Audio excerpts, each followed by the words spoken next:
ಇನ್ನು ಪಾಕಿಸ್ತಾನ ಇದುವರೆಗೂ ಕೂಡ ಏನು ಸುಳ್ಳುಗಳ ಮೇಲೆ ಸುಳ್ಳು ಹೇಳ್ತಾ ಇದೆ. ಈಗ ಬಟಾಬಯಲಾಗ್ತಾ ಇದೆ ಪಾಕಿಸ್ತಾನ ಸೇನೆಯ ಮತ್ತೊಂದು ಸುಳ್ಳು.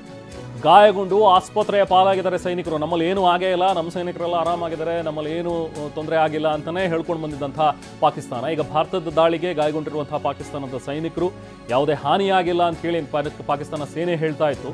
ಈಗ ಪಾಕಿಸ್ತಾನ ಸೈನಿಕರನ್ನ ಭೇಟಿಯಾಗಿದ್ದಾರೆ ಸೇನಾ ಮುಖ್ಯಸ್ಥ ಮುನೀರ್. ಇನ್ನು ಭಾರತ ದಾಳಿಯ ವೇಳೆ ಪಾಕಿಸ್ತಾನದಲ್ಲಿ 11 ಜನ ಸೇನಾಧಿಕಾರಿಗಳು ಸಾವನ್ನಪ್ಪಿದ್ದಾರೆ ಅನ್ನುವಂಥದ್ರ ಬಗ್ಗೆ ಮಾಹಿತಿ ಕನ್ಫರ್ಮ್ ಆಗ್ತಾ ಇದೆ. 6 ಭೂಸೇನೆ ಅಧಿಕಾರಿಗಳು, 5 ವಾಯುಪಡೆ ಅಧಿಕಾರಿಗಳು ಇದರಲ್ಲಿ ಮೃತಪಟ್ಟಿದ್ದಾರೆ ಅಂತೇಳಿ. ಅಂದ್ರೆ ಭಾರತ ನಡೆಸಿದಂಥ ಒಂದು ದಾಳಿ ಸಂದರ್ಭದಲ್ಲಿ 35ರಿಂದ 40 ಯೋಧರು ಏನು ಸಾವನ್ನಪ್ಪಿದ್ದಾರೆ ಅಂತ ಹೇಳಲಾಗ್ತಾ ಇತ್ತು.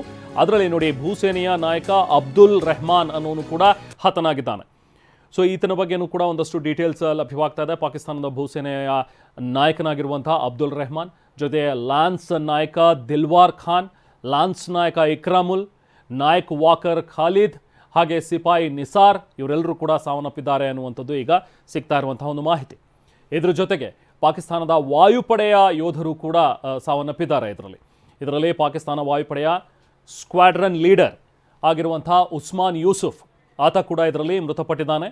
ಮುಖ್ಯ ತಂತ್ರಜ್ಞ ಆಗಿರುವಂತಹ ಔರಂಗಜೇಬ್, ಜೊತೆಗೆ ಹಿರಿಯ ಟೆಕ್ನಿಷಿಯನ್ ನಜೀಬ್, ಜೊತೆಗೆ ಕಾರ್ಪೊರಲ್ ಟೆಕ್ನಿಷಿಯನ್ ಆಗಿರುವಂತಹ ಫಾರೂಕ್, ಮತ್ತೊಬ್ಬ ಸೀನಿಯರ್ ಟೆಕ್ನಿಷಿಯನ್ ಮುಬಶಿರ್ ಇವರೆಲ್ಲರೂ ಕೂಡ ಸಾವನ್ನಪ್ಪಿದ್ದಾರೆ. ನೋಡಿ, ಆ ಒಂದು ಫೋಟೋ ಸಮೇತ ನಮಗೆ ಮಾಹಿತಿ ಲಭ್ಯವಾಗಿರುವಂಥದ್ದು ಗಮನಿಸ್ಬೋದು ನೀವು.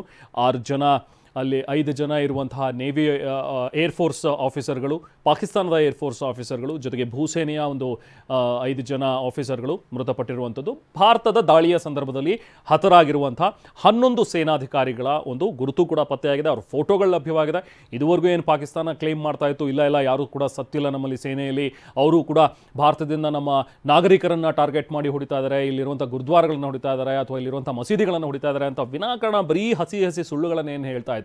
ಸೇನೆ ಈಗ ಪ್ರತಿಯೊಂದನ್ನು ಕೂಡ ಸಾಕ್ಷಿ ಸಮೇತ ಮಾಹಿತಿಯನ್ನು ನೀಡ್ತಾ ಇದೆ.